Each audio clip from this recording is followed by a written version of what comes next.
Hey guys, this is Joe Tech from JoeteckTips. We're on Facebook, Twitter, and Instagram, and today I'm going to show you how to fix this interesting bug that we have here.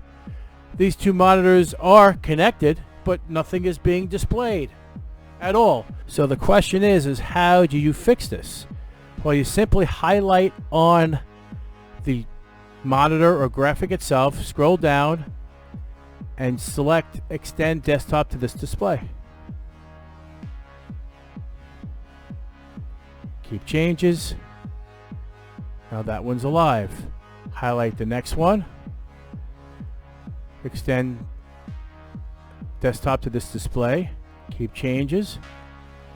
And now we're working. This is home run, baby. This is a crazy scenario having multiple monitors, but some people have this. And if you guys like this video, please give me a thumbs up. And as always, if you're not a subscriber, please subscribe. Take care, and we'll see you next time.